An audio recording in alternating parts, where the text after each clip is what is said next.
Hello दोस्तों, मैं Shahbaz great IQ में आप सभी का स्वागत करता हूं। तो हम साइंस के जो प्रीवियस ईयर ग्रुप डी के क्वेश्चंस हैं उसकी सीरीज़ को चला रहे हैं यहाँ पर। तो आज हम डिस्कस करेंगे 22 तारीख को जब एग्ज़ाम हुआ था, 22 सितंबर को, जो फर्स्ट शिफ्ट के जितने भी साइंस के क्वेश्चन आए थे न्यूमेरिकल और जितने भी क्वेश्चन को डिटेल में डिस्कस करेंगे और अच्छे तरीके से समझने की कोशिश करेंगे। तो स्टार्ट करते हैं बिना किसी देरी के पहले क्वेश्चन के साथ। एक क्वेश्चन आया था कि जीवाश्म ईंधन को जलाने पर मुक्त कार्बन, नाइट्रोजन और सल्फर के ऑक्साइड क्या कहलाते हैं। ठीक है, तो बस ये बताना था इसमें कि जब ईंधन जलता है ना, और जब ये कार्बन, नाइट्रोजन और सल्फर के जो ऑक्साइड है वो क्या कहलाते हैं। तो आपको याद रखना है, कभी भी अगर इस तरीके का क्वेश्चन आता है तो वो हमेशा अम्लीय ऑक्साइड जो होते हैं ना, एसिडिक ऑक्साइड, ठीक है, ये कहलाते हैं। अगले क्वेश्चन की तरफ चलते हैं। नेक्स्ट क्वेश्चन क्या कहलाता है, गैल्वेनोमीटर क्या काम करता है। तो मैं आपको हर वीडियो में ये बताता हूँ कि अगर आपको डायरेक्ट क्वेश्चन पता है तो अच्छी बात है, अगर आपको नहीं पता तो एलिमिनेट करोगे आप। ठीक है, गैल्वेनोमीटर का लाइट से रिलेशन कोई नहीं होता, ना ही साउंड से होता है, ठीक है, ना ही मैग्नेट से होता है। इसका सीधा सीधा रिलेशन जो होता है इलेक्ट्रिसिटी से होता है, यानी ऑप्शन नंबर बी, विद्युत धारा की दिशा में ज्ञात करने के लिए गैल्वेनोमीटर का यूज होता है। आगे चलते हैं नेक्स्ट क्वेश्चन की तरफ। दो हड्डियों को एक दूसरे से जोड़ने वाला संयोजित ऊतक जो होता है, ठीक है, वो कौन सा होता है। Two bones are connected to each other by any connective tissue. तो कनेक्टिव टिश्यू का नाम बताना है हमें, कौन से होता है जो दो हड्डियों को जोड़ता है। तो आप याद रखेंगे, जब दो हड्डियों को जोड़ने की बात आती है तो वो लिगामेंट होता है। ठीक है, लिगामेंट होता है वो। और अगर हम बात करें कि एक मसल्स को और हड्डी से कौन जोड़ता है तो वो कार्टिलेज होता है। मगर इसमें हड्डी की बात की गई तो लिगामेंट इसका आंसर हो जाएगा। अगले क्वेश्चन की तरफ चलते हैं। एक न्यूमेरिकल, ये हमें न्यूमेरिकल बहुत देखने को मिल रहे हैं और ऐसे न्यूमेरिकल ग्रुप डी में 100% आएंगे। आप इसको अच्छे तरीके से समझ लो। ठीक है, उसमें क्या दे रखा होगा, आपको करंट दे रखा होगा, एक टाइम दे रखा होगा, आपसे चार्ज पूछेगा। चार्ज के ऊपर न्यूमेरिकल ग्रुप डी में बहुत आ चुके हैं और आने वाले टाइम में भी बहुत ज़्यादा आएंगे। तो इस चीज़ को समझ लीजिए आप। इसका फॉर्मूला क्या होता है, I = Q/T होता है यहाँ पे। ठीक है, निकालना क्या है यहाँ पे, 10 ओम प्रतिरोध में 0.5 एम्पियर की धारा बह रही है। ठीक है, तो इन्होंने कितना बोला है, 0.5 एम्पियर करंट बता दिया। करंट की वैल्यू पता है हमें, टाइम कितना दे रखा है इन्होंने, 1 मीटर। क्लियर हो गया, यहाँ पे 1 मीटर का टाइम है। आवेश की मात्रा निकालने हमें, find the amount of charge. ये जो Q होता है यहाँ पे, ये चार्ज होता है। ठीक है, चार्ज ये हमेशा कूलाम में शो होता है C। ठीक है, ये हमें निकालना है। हमें I जो यहाँ करंट है यहाँ पे कितना दे रखा है, 0.5 एम्पियर, 0.5 एम्पियर, और Q हमें निकालना है, चार्ज जो है। टाइम कितना दे रखा है, 60 सेकेंड का। मल्टीप्लाई करेंगे तो कितना आ जाएगा, 30 कूलाम हमारा आ जाएगा answer, charge. Option number A. ऐसे क्वेश्चन बहुत आते हैं एग्जाम्स में, तो आप इसको अच्छे तरीके से कर लेंगे। ठीक, नेक्स्ट क्वेश्चन की तरफ चलते हैं। अपना नेक्स्ट क्वेश्चन क्या कहलाता है, यहाँ पे बोला है परमाणु क्रमांक 57 वाला जो तत्व है वो किस संबंधित है। ठीक है, तो 57 पे लैंथनम होता है। लैंथनम एक एलिमेंट है, वो होता है। अगर मैं इसके जो बात करूँ यहाँ पर, तो इन्होंने कितना दे रखा है, एटॉमिक नंबर दे रखा है। ठीक है, अगर एटॉमिक मास की बात करूँ तो 138.9 होता है। ठीक है, 138 इसका एटॉमिक मास होता है। लैंथनम जो 57 जो अगर बात करें तत्व एलिमेंट जो होता है, ये डी ब्लॉक में आता है आपके। ठीक है, डी ब्लॉक में। आगे क्वेश्चन की तरफ देखते हैं। इथेनॉल का पूछा गया है, इथेनॉल को एथेन में बदलने पर डिहाइड्रेटिंग एजेंट के रूप में किसका यूज होता है। सिंपल क्वेश्चन है। ठीक है, ये पूछा गया है, which is used as a dehydrating agent to convert ethanol to ethene. तो कभी भी आप याद रखेंगे, इथेनॉल को इथेन में चेंज करने के लिए हमेशा जो है सल्फ्यूरिक एसिड का यूज किया जाता है। ठीक है, सल्फ्यूरिक एसिड जो है ऑप्शन नंबर सी। अब आप लोगों में से सल्फ्यूरिक एसिड का अगर किसी को फॉर्मूला पता है तो वो कमेंट करेगा मुझे सल्फ्यूरिक एसिड का फॉर्मूला क्या होता है। अगले क्वेश्चन की तरफ चलते हैं। नेक्स्ट ये कहलाता है, ऑडोमीटर का उपयोग किस लिए होता है। What is an odometer use to measure. ठीक है, किस लिए यूज करते हैं। तो ऑडोमीटर होता क्या है, ये जो बाइक वगैरह होती है, स्कूटी वगैरह, बाइक, ठीक है, गाड़ी, उसमें जो मीटर होता है जो चलता है वहाँ पे, ठीक है, डिस्टेंस के लिए जो होता है उसके लिए ऑडोमीटर यूज किया जाता है। तो ये दूरी के लिए यूज होता है, ऑप्शन नंबर ए। ठीक है, अगले क्वेश्चन की तरफ चलते हैं। आयरन ऑक्साइड का फॉर्मूला बहुत आसान है। आयरन ऑक्साइड का मोस्टली सबको पता है, जिसको नहीं पता वो याद रखेंगे। आयरन ऑक्साइड का फॉर्मूला Fe2O3 होता है। ठीक है, Fe2O3 होता है इसका फॉर्मूला। अगले क्वेश्चन की तरफ चलते हैं। 35, 53 और 85, ठीक है, 35, 53, 85 जो एटॉमिक नंबर है वो किस में यूज़ किया जाता है। तो 35, 53, 85 जो होता है ये 17th ग्रुप में आता है हमारे, जो पीरियोडिक टेबल का 17वां ग्रुप होता है। ऐसे अगर ग्रुप दे रखे हैं तो जो 17th नंबर में जो ग्रुप होता है उसमें ये सब आते हैं, और 17th नंबर वाला जो ग्रुप है वो हमारा हेलोजन ग्रुप होता है। ठीक है, ऑप्शन नंबर ए। मैं आपको दिखा देता हूँ यहाँ पे, ये जो 17th नंबर है यहाँ पे आप देख रहे हैं 35, 53, 85, ब्रोमीन, आयोडीन, ठीक है, और ये होते क्या है, हमारे हेलोजन होते हैं। ये 17th ग्रुप है हमारा। अगले क्वेश्चन की तरफ चलते हैं। नेक्स्ट, किसी बंदूक की बुलेट छोड़ी जाती है, दागने पर बुलेट की गतिज ऊर्जा जो होती है वो क्या होती है? तो हमेशा याद रखेंगे, जो बुलेट की गतिज ऊर्जा जो होती है वो हमेशा जो गन होती है उससे तो ज़्यादा ही होती है, ठीक है। तो मोर देन अ गन से तो ज़्यादा रहेगी, ऑप्शन नंबर बी। अगले क्वेश्चन की तरफ चलते हैं। कौन सा प्रकृति में अकेला नहीं है? ये वही वापस से 19 तारीख वाला क्वेश्चन आ गया, बहुत ईजी है, तो फोर्स इसका आंसर हो जाएगा। ऑलरेडी 19 तारीख की शिफ्ट में कराता है वाला क्वेश्चन। आगे चलते हैं अगले क्वेश्चन की तरफ। हमारे घर्षण बल जो होता है वो कार्य करता है, मतलब क्या कार्य करता है? फ्रिक्शन जो फोर्स होता है, फ्रिक्शनल फोर्स जो होता है ना, यहाँ पर एफ है, यहाँ पे फ्रिक्शनल फोर्स जो है वो कैसा काम करता है? फ्रिक्शनल फोर्स होता क्या है? मतलब ब्रेक वगैरह के लिए यूज़ करता है, हमारे चलने में मदद करता है, तो वो फ्रिक्शनल फोर्स होता है, ठीक है। अब फ्रिक्शनल फोर्स जो होता है ये हमेशा ब्रेक जब लगते हैं तो क्या होता है कि गाड़ी चल रही है आगे की तरफ और ब्रेक लगता है उसको रोकने के लिए, तो आगे की तरफ फोर्स लग रहा है, ठीक है, और ब्रेक उसको अपोजिट रोकने के लिए यूज़ कर रहा है, तो फोर्स के हमेशा अपोजिट काम करता है फ्रिक्शनल जो होता है। यहाँ पे घर्षण बल जो होता है हमेशा बल की दिशा के विपरीत में यानी अपोजिट डायरेक्शन में काम करता है। नेक्स्ट क्वेश्चन की तरफ चलते हैं हम अपने।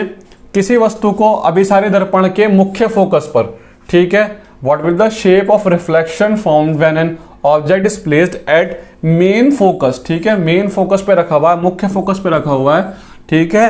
तो ये पूछा गया प्रतिबिंब का जो आकार होगा मिरर पे, जो इमेज बनेगी किस तरीके की बनेगी, आकार जो होगा प्रतिबिंब का वो कैसा होगा। तो एक बात याद रखेंगे, जब भी कभी मुख्य फोकस पे बनेगा, मेन फोकस पे होगा, तो कभी भी ना तो धुंधला होगा और ना ही सेम साइज का होगा, ये तो कभी भी नहीं हो सकता, ठीक है। पॉइंट में भी धुंधला कभी नहीं होगा, ना ही सेम साइज का होगा, ना ही पॉइंट पे होगा, वो हमेशा बड़ा बनेगा, ठीक है, यानी ऑप्शन नंबर ए। अगला क्वेश्चन चलते हैं। गर्भाशय में भ्रूण को पोषण प्रदान करता है, ठीक है, क्या चीज ऐसी है जो न्यूट्रिशन प्रदान करता है भ्रूण को? तो प्लेसेंटा जो है ना, प्लेसेंटा हार्मोन वो इसमें प्रदान करता है, placenta, option number D. Next question की तरफ चलते हैं।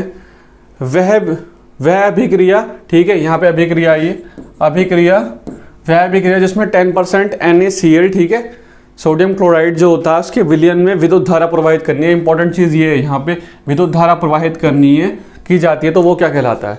तो इसको याद रखेंगे, ये थोड़ा सा डीप क्वेश्चन है, अच्छा क्वेश्चन है। जब भी सोडियम क्लोराइड जो होता है NaCl उसमें विद्युत धारा से रिलेशन आता है तो वो हमेशा क्लोर क्षार जो होता है ना, क्लोर क्षार अभिक्रिया कहलाती है, ठीक है, क्लोर अल्केली रिएक्शंस कहते हैं इसको हम। जब भी NaCl में अपना विद्युत में जो विलयन वगैरह जो होता है विद्युत धारा प्रवाहित होती है उसमें। नेक्स्ट क्वेश्चन की तरफ चलते हैं। यदि एक आयरन है, ठीक है, कोई आयरन है, प्रेस है, उस पर लिखा हुआ है कि 1000 वाट है, 1000 वाट लिखा, 1000 वाट का मतलब कितना होता है? 1 किलोवाट, 1 किलोवाट लिखा हुआ है उसमें, मतलब समझो, ठीक है, लिखा हुआ है और वो प्रतिदिन 3 घंटे चलती है। 30 दिन का टाइम पूछा, मतलब वही पूछा है कि बिजली का बिल जो आता है ना हमारे घर में वो किस हिसाब से आते हैं, तो समझने की कोशिश करो। 1 किलोवाट की प्रेस है, ठीक है, 3 घंटे पर डे चलती है, 1 घंटे में वो 1 किलोवाट यूज़ करती है, 3 घंटे में कितना यूज़ करेगी? 3 किलोवाट, ठीक है। अब एक दिन में 3 किलोवाट यूज़ करती है, 30 दिन में कितना यूज़ करेगी? 30 दिन में 90 किलोवाट।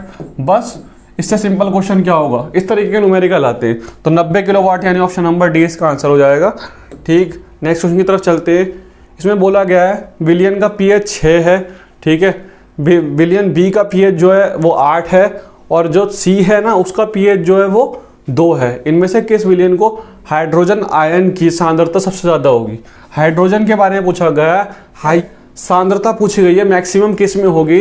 तो बड़ा सिंपल है, इस क्वेश्चन को छोड़ के आगे भी कभी क्वेश्चन आता है तो आप एक लॉजिक याद रखेंगे, जिसका pH मान सबसे कम होता है हमेशा जो उसकी हाइड्रोजन के साथ सांद्रता है वो हमेशा मैक्सिमम होगी, यानी इसमें जो C वाला है, ठीक है, जिसका pH 2 है उसकी सांद्रता हमेशा ज़्यादा होगी, तो ऑप्शन नंबर सी हो जाएगा। नेक्स्ट क्वेश्चन की तरफ चलते हैं। किस में प्रजनन मुकुलन, ठीक है, बडिंग का पूछा गया, बडिंग का रिप्रोडक्शन से रिलेटेड क्वेश्चन है। तो बडिंग का अगर बात की जाए तो वो स्टार फिश में तो नहीं होता, ना ही लॉबस्टर में, ना ही अर्थवॉर्म में, ठीक है, मगर अर्थवॉर्म और स्टार फिश की जगह अगर जेली फिश दे रखी हो, फ्लैट वॉर्म दे रखा हो तो उसमें होता है, ठीक है, बैक्टीरिया हो गया, यीस्ट हो गया, जेली फिश हो गया, इन सब में होता है। इसके साथ साथ हाइड्रा में भी होता है। अब ये जो बडिंग होती है ये होता क्या, इसको समझ लो अच्छे तरीके से। इस तरीके से ये एक हाइड्रा है, ठीक है, हाइड्रा का बडिंग का चार्ट है, यहाँ पर ज़रा सा ये निकलता है, ठीक है, फिर ये थोड़ा बड़ा होता है, फिर और बड़ा, और इस तरीके से ये अलग शेप ले लेता है। ये एक असेक्सुअल जो है ना एक्टिविटी है, कोई सेक्सुअल एक्टिविटी नहीं है, ये अपने आप ही एक चीज़ निकलती है ज़रा सी और उसमें से आगे बढ़ बढ़ के बिल्कुल उसी के शेप की तरह एक न्यू हाइड्रा जो है बन जाता है। इसमें दिखा रखा है कैसे यहाँ पर पेरेंट हाइड्रा होता है, डेवलपिंग होती है बर्ड, फिर न्यू बर्ड और फिर न्यू हाइड्रा डेवलप हो जाता है, ठीक है। तो ये हाइड्रा इसका आंसर जाएगा। आगे चलते हैं नेक्स्ट क्वेश्चन की तरफ।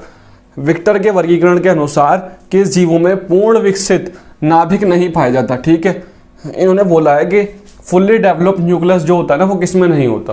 तो ये प्रोकैरियोटिक और यूकैरियोटिक का सिस्टम है जिसमें न्यूक्लियस की बात की जाती है कि न्यूक्लियस होता है या नहीं होता। तो जब 5 यहाँ पर विक्टर के अनुसार जो वर्गीकरण जो किया गया है पूरा, उसमें मोनेरा एक ऐसा ग्रुप है, मोनेरा जिसके अंदर जो है न्यूक्लियस नहीं होता डेवलप्ड। नेक्स्ट क्वेश्चन की तरफ चलते हैं अपना आगे। उन 3 तत्वों का नाम बताना जिसके अंतिम कोश में 1 इलेक्ट्रॉन होता है। Name of the 3 element that have 1 electron.